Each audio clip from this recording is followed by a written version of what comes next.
Trevor, brother Trevor, the money man, talk to us. Give thanks. Yes, thank you. It's a very interesting question, isn't it? This one, and we kind of touched on it. I kind of touched it briefly on the last topic. Yeah, it really is about finances now because even though Sister Sonia is completely right about the exchange rate as far as £1, 200 Jamaican dollars, and so on and so forth. Recently, or in recent years, prices have become the equivalent. So if you wanted to buy a house in Jamaica now, you're still spending 140, 160,000 pounds upwards. A lot of new builds in Jamaica, you would probably say would price out a lot of the average house owner in the UK. They are a quarter of a million upwards for a lot of them now. So Jamaica's changed dramatically. I know we all go over there a lot.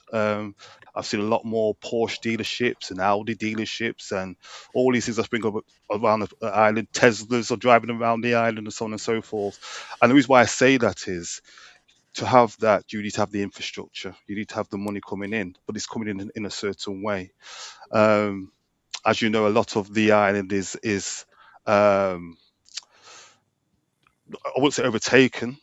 Some would argue it probably is, but is heavily linked to the tourism trade. Yeah. I saw a documentary the other day about a chap now who lives there, who would usually take a 5 minute a fisherman would take 10 minutes to walk down to sea to get going.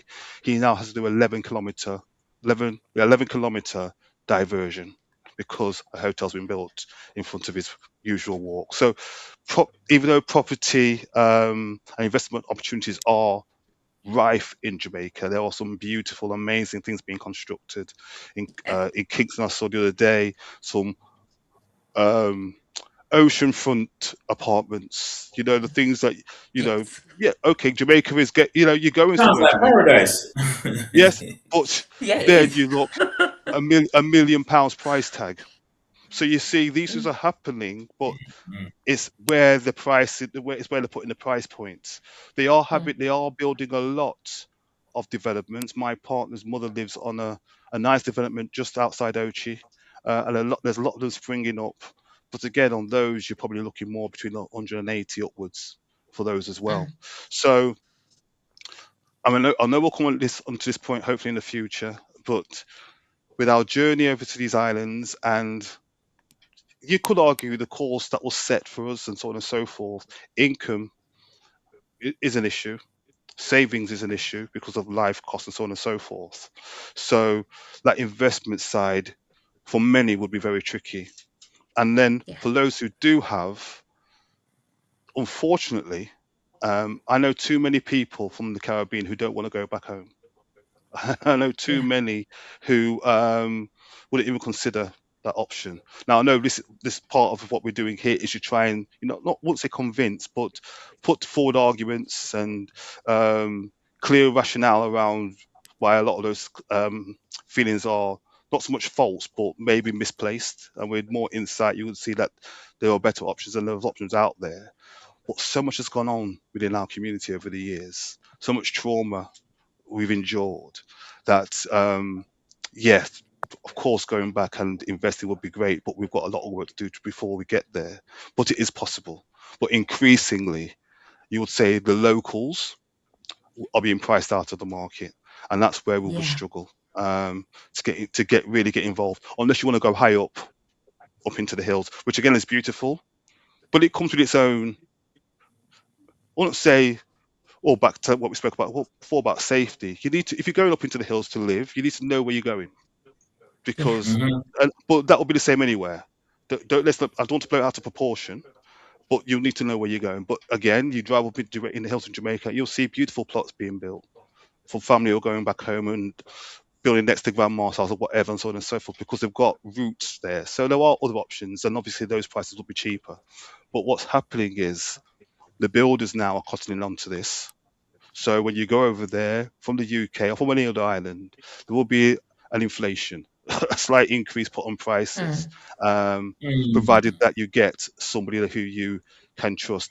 And again, yes, I know we know when people consider investing in Jamaica, it comes on to certain subject matters or such topic headings such as safety, cost, trust, and so on and so forth, which can again make people think, nah, it's not worth the hassle. But again, you can overcome that if you know people who live over there and you've got a good relationship with family. You can build nice places. My brother and sister have built beautiful plots over there over the last few years. Um, what Sonia did say, which was what I agree with, you can get more. You probably can get more space for your money, Yeah. which is definitely a benefit for sure. Mm-hmm. But costs they really are pushing the costs up in Jamaica. The external influences on the GDP of Jamaica is driving it in a certain direction, which is really making the coastline and areas on low ground more and more expensive. So there's some considerations to make, but for sure, I would never ever say to somebody not do it. But like the safety, like the health, just make sure you've thought about it first. You understand what you're going to embark upon, and you're well prepared. You know, as you were speaking, Trevor, I thought about the idea of when you said, somebody building a plot next to their family up in the hills, etc. And I'm thinking, those are the 1-1 cocoa. Those are the 1-1 people going. But I was thinking when it's a kind of a trend or there's a lot of people going, does it mean the possibility again of like we're going to build a small estate, not a council estate, but like a building on mass? Mhm. Would that bring the price down? Does it make are we creating gated communities or with a little bit of idea of security? But does that bring the price down as well, or potentially bring the price down by Yeah, building without a together, doubt. 8 people putting money together to say we're going to build something on this plot that's going to be accommodating, and we're going to create a little community spirit here as well because it's 8 of us putting 8 families. Exactly. You said I was a money expert. You sound like a money expert as well. That's yes, exactly. Because ultimately, when you break it right down, you can if you're buying if the bulk is higher from the supplier, you may get a cheaper cost for that item. If the plans are set in place with your contractor, they may give you a better cost at that time as well. So there are definitely benefits in doing that. Um, yeah, there are definitely benefits in doing that. Just like all of these islands that have been turned into tourism destinations, there's always that slight inflation that goes on to a cost. But for Yeah, sure, as you rightly say, working together as a team, you should get your costs reduced. yeah, yeah, yeah. Sonia, is there anything that you wanted to chip in along those lines?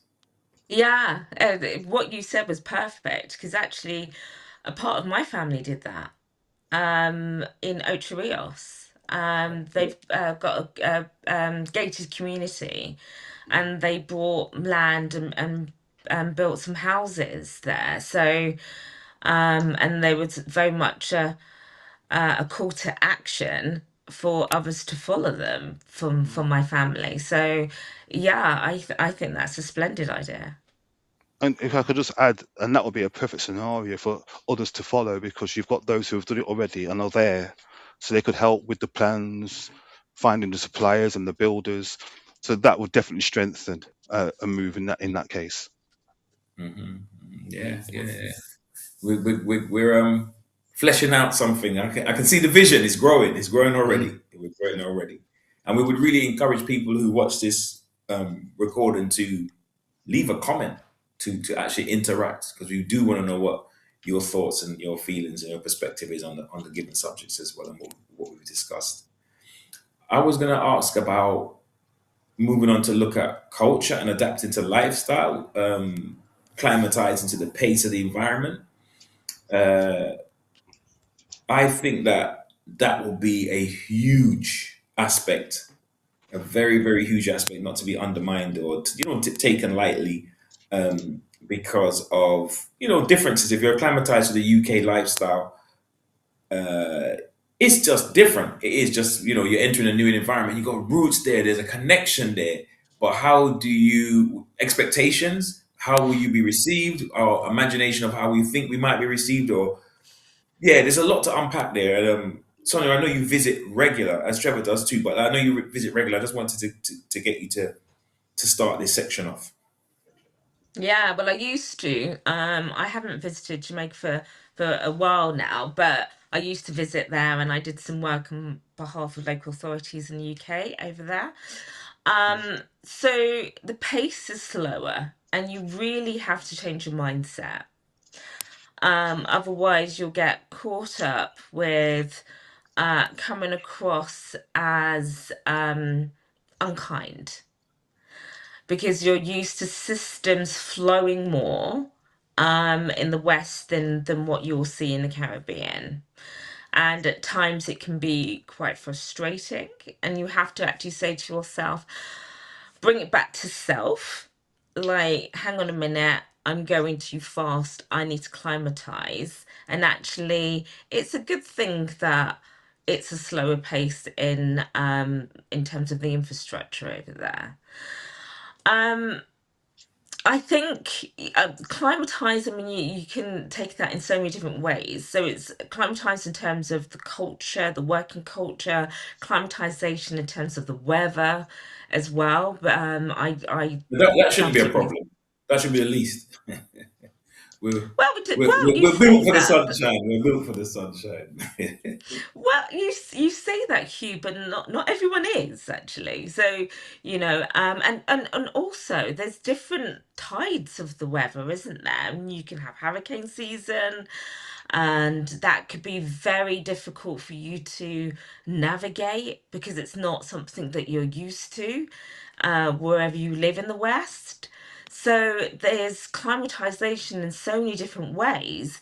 I mean, when I've gone to Jamaica, it's I love the sun, as you said, Hugh. Like, I'm one of those ones that like, yay, let's go out there. To the point where my family say, get yourself back in. But it's after a time when you come out of that holiday mode, it's now about this is your life, right? It's in a completely different vein. It's not a holiday. This is what you want to be permanent, and you have to get used to so much in respect of that. Or even just being called out for money is different to that you have to climatize to, which is different. Sorry, my dog is barking. Which is different to over here really, or even like animals. If you've got animals, in Jamaica, how animals are treated is, or in the Caribbean, is different to in the West as well. And many families don't have dogs in the house. And actually, you might have a dog, and you want that dog in the house, because that's what you're used to. So there's so much actually that we could talk to in respect of climatizing to the Caribbeans and the different cultural ways there. Yeah, that's an interesting one. I remember my older siblings talking about dogs in the house in the UK when I was a child. I didn't get it. They said, "Nah, man, dogs live under the house in Jamaica. They don't live in the house." It's a dog's life. The brownie, Yeah. move brownie, and the dog just Mm, knows mm, to just mm, go under the house and chill out from the midday sun. That's his spot. You know what I mean? mm. So yeah, it's different. It's different. It's different. What's your thoughts, Trevor? What's your thoughts? Well, it's an interesting one, and hands up, I'm biased because I want to say, living in Jamaica, I love it, I love the lifestyle. It's one of those where really, as Sonia touched upon, is about understanding where you're going, and obviously when the term when in Rome, so to speak. So it is actually very laid back in a lot of ways, very frustrating, especially if you're in a queue somewhere. Going to any food shop can be very frustrated. But again, go to a food shop in London or where I am and want to order a food. It's so again, it's about that balance. Um, I like the access to fresh food. I like the access to Yeah. the sun and just fish and all. So there's a lot of aspects about the culture that I embrace. But I do appreciate it's not the same as living in the UK. Then you've got to probably think about, well, is their way of doing things so overt to what you're doing over here, which was right, which was wrong. There's things to consider, but for sure, 100% convert in the Jamaican culture. I love it. I embrace it. I dive into it. But I do understand that it's different, and you just need to make sure you respect it. There's times where you just Mm. need to be respectful of where you are. If you walk into a shop, you hear when I was many years ago, I was in a shop and somebody walked in and said manners. And I thought, what do you mean manners? But it's them saying to the elders that are in there, manners. You know what I mean? Yeah. So it's about Yeah. understanding the culture. And on, I went into another shop the other day. Well, not the other day when I was there. And if I wasn't in Jamaica, it was a man, the shop owner or the assistant and a customer. And if I wasn't in Jamaica, I would have thought these two are going to get into a fight in a minute because they just battered each other with lyrics. Bam, bam, bam, bam, bam, bam. But they're just having jokes. It was just how it was. So it could appear to be aggressive, but really, they just said, I see you tomorrow, man, and gone. And you could just see some just batting off each other. That's how Banter, they it's banter. yeah, just that's how they rolled. You get me? Mm, So I think it can also appear to be a lot different. So therefore, understanding comes into it, as we talked Mm. about now. Do you understand it? Have you took time to understand what you're going into? Like you would if you're going to another country on holiday. So Mm. I think there's balances to it. Um, but because of the heritage, well, I say heritage, I don't know a great deal about it, not as much as I would like, but my family is from there. Um, Mm. I got that relationship with the island. Um, and I really I do like the culture. I do like what they stand for. I love Yeah. driving around Jamaica in May and seeing the kids in all the different colour uniforms when you're driving through the Yes. island. And there's things about the place that I love, but it can be a hard life for some, and they may, Mm. you know, look at things differently. And if you met them, you might Mm. think, oh, this place is really not very a nice place to be. But the majority of Jamaicans are beautiful people, open, and will deal with you properly with respect, provided you deal with them with respect as well. And yeah, I really do like the culture, but I am a convert. I am fully embraced and fully submerged in it. you're subscribed. You got your subscription, yeah. That as well. That as well. That as well. Thank you. Yeah, that's me. That's me for sure. Nah, cool.